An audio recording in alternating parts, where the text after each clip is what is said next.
Chapter 6 Ritual Process and Spiritual Leadership.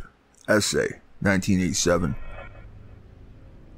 The untimely death of Victor Turner in December 1983 was a tragic loss, not just to his field of cultural anthropology, but to those of us in other fields who found his seminal work an increasingly important resource for revisioning fundamental approaches within and between disciplines. There is scarcely a single humanistic or social scientific field that has not been touched by the power of his mind and the breadth of his concerns. At the time of his death, Turner was continuing to broaden and deepen his method of processional symbolic analysis in its scope and in its application to the pluralistic global challenges that face us on this troubled planet. I had the pleasure for several years of being Turner's collaborator in attempts to rethink the role of ritual process in human adaptation for a postmodern planetary culture. This collaboration, under the auspices of the Institute for Religion in an Age of Science, culminated in a conference in Chicago that examined findings from disciplines ranging from neurobiology to theology as they illuminate the task of rethinking the role of ritual process and leadership in our contemporary cultural context. At that conference, Turner's keynote address, Body, Brain, and Culture, surprised the interdisciplinary audience by emphasizing the importance of Jung's theory of archetypes for understanding the relationship between human biology and the continuing human need for the experience of transformative ritual. At the time of his death, Turner and I were planning another conference on archetype and ritual in analysis and religion, to further underscore the radical nature of Jung's challenge to both psychotherapy and spiritual leadership. That elaboration of the archetypal basis for the necessity of transformative ritual process never came to fruition. This paper surveys some of the insights that result when some perspectives from Jungian analysis encounter Victor Turner's work on ritual process.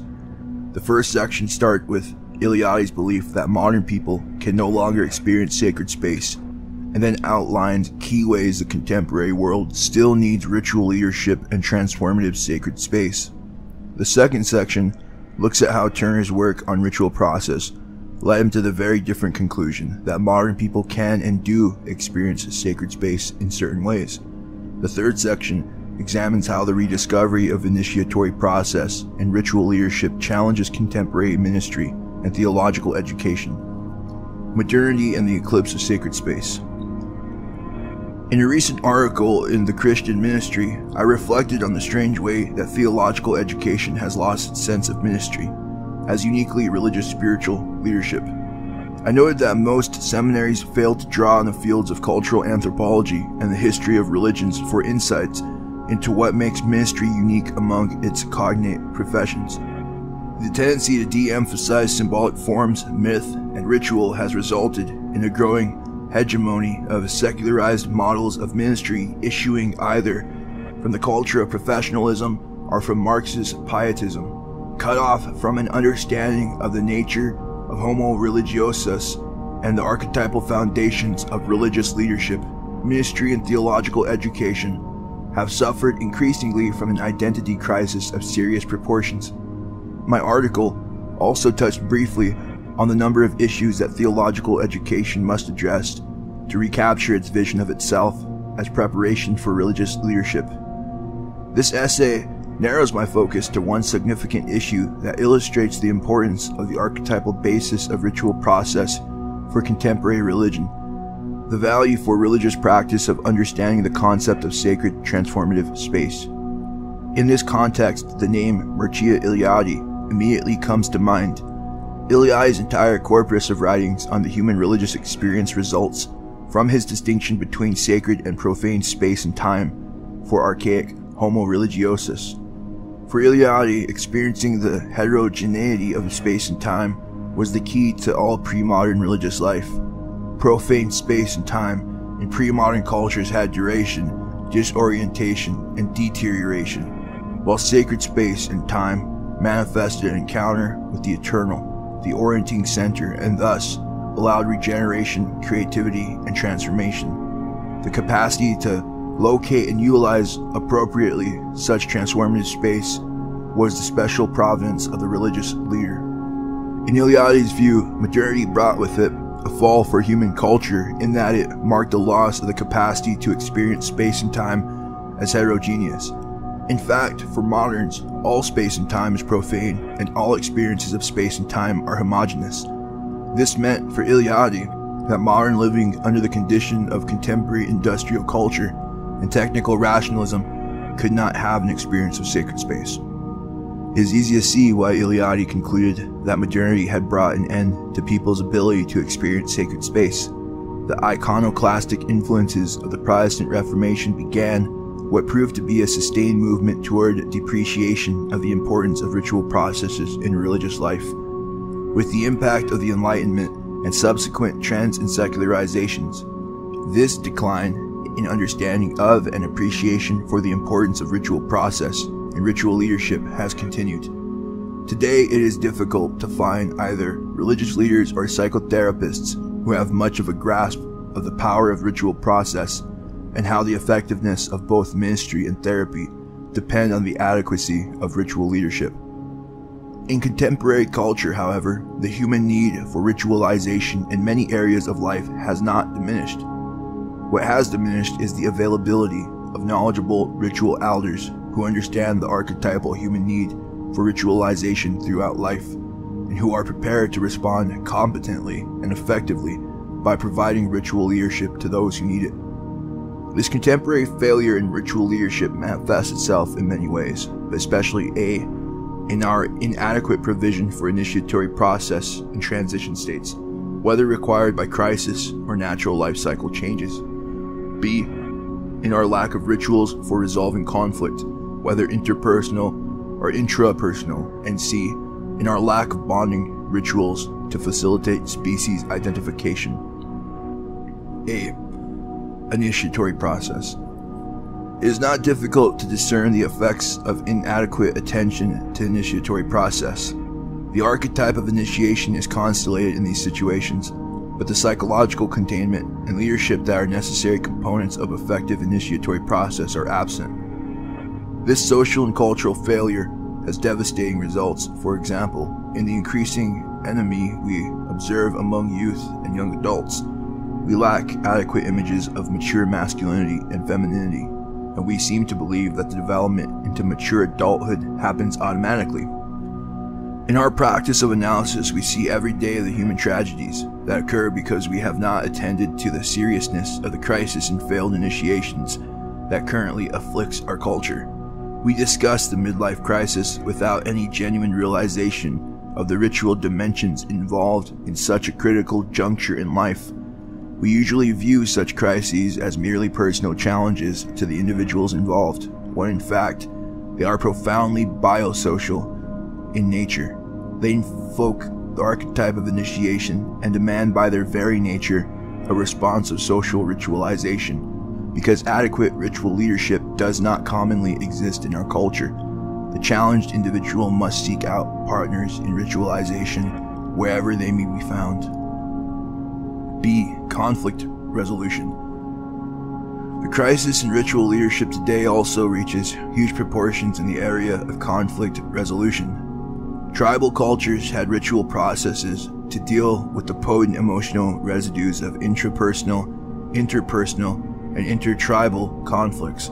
This enabled them to honestly face and process through ritual means what Jungian analysts call the shadow side of both individual and group life.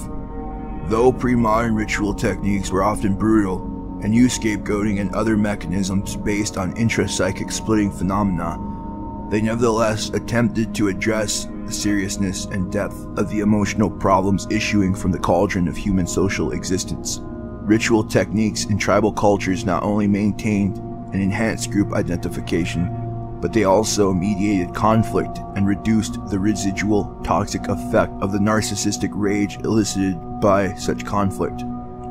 In our culture context today, the challenge is much greater and the ritual response far less adequate. Cultural and religious pluralism in a planetary context complicate the structure and dynamics of conflict and call for a sophistication in ritualization that has so far not been forthcoming.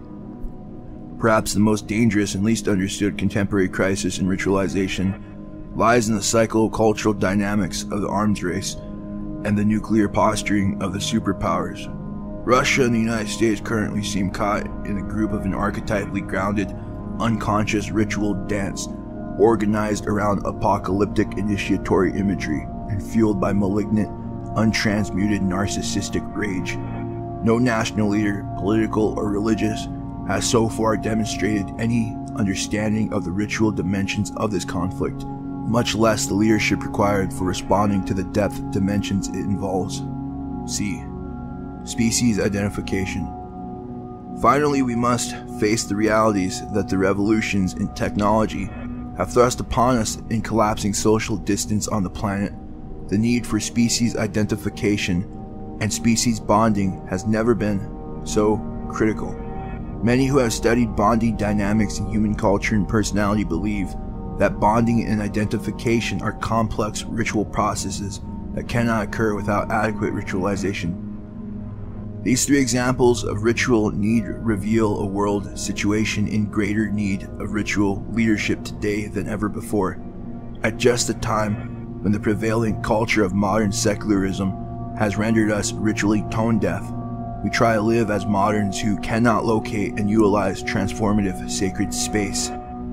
Jungian analysts often use the term heroic ego to characterize this kind of consciousness. This is a psychological way of talking about the view of consciousness and perception that characterizes the culture of the Enlightenment and modernity.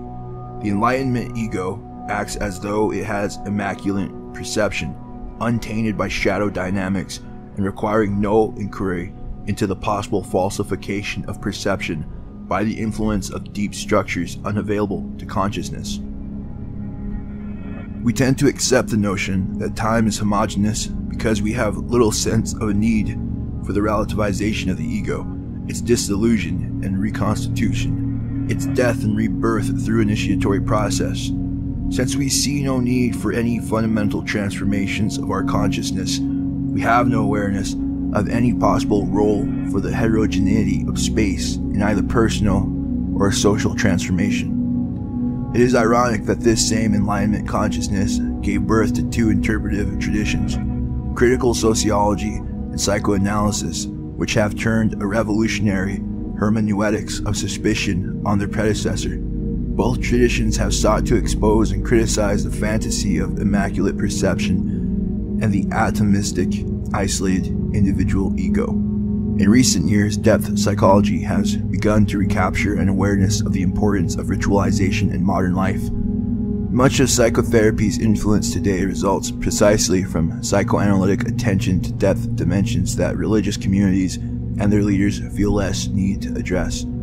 I will discuss this further in analyzing the significance of the rise of pastoral counseling and psychotherapy within the specialized ministries of the contemporary church. Here I want to emphasize that uncritical attitudes towards Enlightenment theories of change are presently being challenged at their foundation in the naive theory of consciousness so characteristic of the modern mind. The universal human need for sacred space. It is precisely here in our understanding of how change takes place in human culture and personality that we can see the critical importance of the eclipse of the understanding of sacred transformative space, the necessity for the heterogeneity of space and human transformation in our contemporary cultural and religious situation.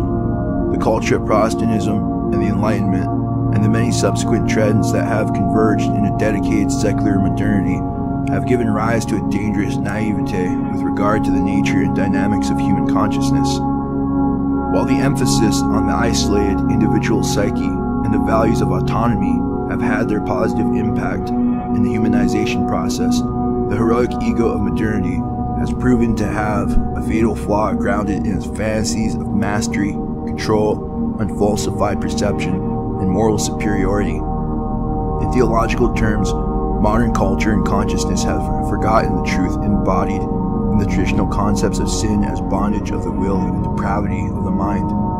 Given this view of an independent ego free of its biosocial matrix and without any need of metamorphosis, and thus without need of ritual means of transformation, change is believed to occur primarily through education and realpolitik.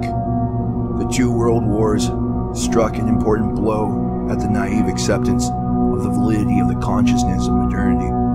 The inability of the modern mind to grasp the depth dimension of the Holocaust, however, demonstrates the tenacity of the appeal of Enlightenment consciousness. The dragons that lurk beneath the repression barrier of modern consciousness are the same realities that archaic Homo religiosus confronted honestly and dealt with through ritual technologies. Turner's contribution. The legacy of Victor Turner is most important because of his challenge to Eliade's assumption that modern people cannot experience the heterogeneity of space and the deep initiatory process and fundamental psychological and spiritual transformations. For Turner, all human culture, whether pre-industrial or contemporary, manifests a cultural and metabolic process that includes experiences of the heterogeneity of space. It was his view that new ways could be found to facilitate experiences of liminality and communitas that are appropriate to and adequate for the challenges of a postmodern planetary culture. He was working on the development of this concept at the time of his death.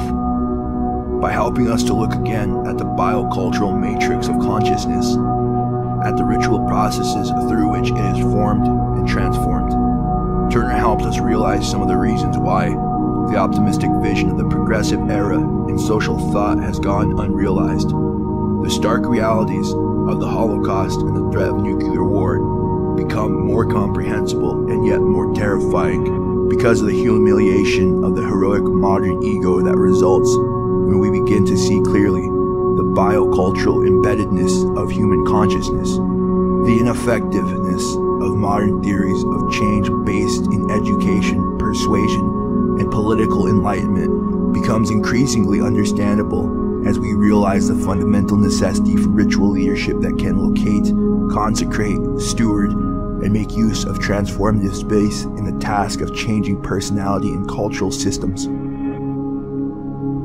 Before we turn to examine the challenges that a rediscovery of initiatory process and ritual leadership will bring to contemporary ministries, let me first summarize some of the implication of Turner's processional symbolic analysis as they affect our understanding of how change occurs in human personality and culture. No approach to ministry or religious leadership can be understood without knowing how it takes into account the nature and dynamics of change in human psychocultural processes. To understand Turner, we must understand his view that the ongoing processes of structurization and destructurization, construction and deconstruction are always operating in human personality and culture. These processes function through root metaphors and symbolic paradigms that are not arbitrarily fabricated, but are grounded in the neurophysiology of the human organism. They are variously elaborated in symbolic forms in different cultures. Creativity and innovation are built into the very foundation of this psychocultural metabolic process.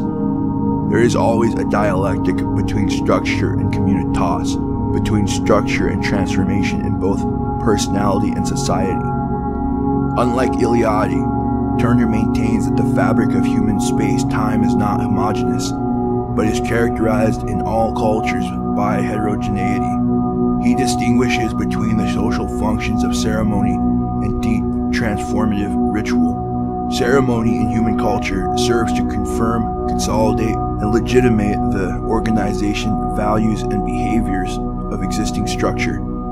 A Jungian perspective might call this a persona-restoring process. Ritual, on the other hand, involves a process of deconstruction and reconstruction in a ritually constructed space-time pod, or as the British psychoanalyst D.W. Winnicott would put it, holding environment. For Jungians, this process is constellated by the archetypal self and is an expression of the archetype of initiation. Together, the Jungian and Turnerian perspectives enable us to see more clearly the integrated biosocial nature of transformative initiatory process and the role that sacred space plays in personal and social change. Turner has given us his greatest gift in his understanding of the importance of transitional space in all human cultures. Unlike Eliade, he understood that such space-time pods can and do exist in contemporary culture. The ritual Construction of such sacred space and its appropriate use are not mere vestiges of archaic religious forms, unrelated to and inferior to more real secular psychosocial processes. Rather, such transitional, transformative space is integral to all human personal and social development. Turner provided for the first time an elaborate phenomenology of the radically different human experience of space within the transformative vessel or container.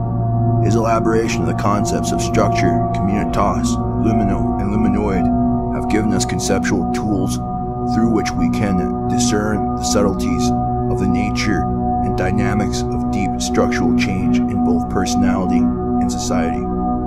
Containment. Before turning to some of the implications of these theoretical perspectives for contemporary ministry and theological education, we must consider further the importance of containment during processes of deep change in human personality and society. The word containment is not Turner's, but it describes the significance of liminal space, Turner's space-time pod. There is no more important issue that confronts those of us who are concerned with human transformation. Apparent personal and social changes that occur outside of context of containment are usually, if not always, superficial in nature or abortive in consequences.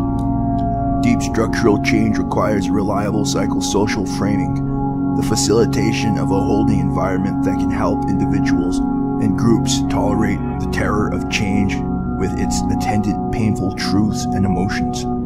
In analytic terms, the repressed often returns in unruly fashion when there is no holding environment, often issuing in destructive unconscious acting out or irreversible fragmentation of the personality. Within the containment of depth psychotherapy, however, the destructuring that occurs in truly liminal states is not fragmentation, but rather a dissolution of inner organizations based on early structuring, which has maintained pathological dynamics in the personality. In the analytical holding environment, this deconstruction clears the way for an integrating, healing movement in the personality towards wholeness and consolidation.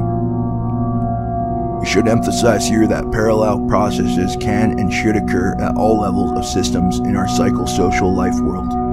Analysts did not need Turner to teach them about the existence of transformative space.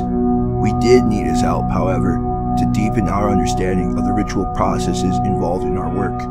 We can now see that analysts are functioning in our culture as ritual elders for a small portion of the population. More importantly, Turner helped us to see how our work relates to dynamic processes in other settings and at the microsystemic level of cultural metabolism. In other words, Turner's concepts have assisted us in locating and placing analytical theory and technique in the context of a more comprehensive theory of cultural and personality processes. Let us turn now to an examination of the significance of these ideas for contemporary ministry and theological education. Ministry, sacred space, and theological education. It is difficult today to find clergy, theological educators, or seminarians who understand the depth dimensions of ministry as ritual leadership. This is not to say that many do not exercise fairly effectively ritual leadership. Like many psychotherapists, however, many clergy are so uninformed as to the nature and dynamics of ritual process and transformative space that they would be insulted or at least confused if told that they were performing an important role as ritual elders. The decline of ritual, as Turner uses the term, is at least as complete in American churches and synagogues as it is anywhere else in our contemporary culture. One could hardly call what passes for worship in most American churches transformative space-time in a Turnerian sense. Liturgy in much contemporary worship more closely resembles what Turner called ceremonial space and time. This assertion could be argued convincingly in many ways. Here, however, I will limit myself to one telling factor that illustrates the point. If transformative space is indeed constituted in a given setting, that which has been the source of conflict in a person or group is invited to appear in a context of containment. In effect, the repressed is invited to return. This is the meaning of the Christian confessional, and its decline in Christian worship should be understood in this context. In Jungian terms, we would say that Christian worship has become persona restoring and not a place for the personal or congregational shadow to return to be confronted and wrestled with in an intense and committed way. It is ironic that the pastoral counseling and psychotherapy movement within the Christian community has been disparaged as being a secular deviant, too individualistic, and not really an integral part of the life of the church. As I noted above, we owe much of our current awareness of the depth dimensions of ritualization in personality and culture to the Freudian and Jungian psychoanalytic traditions.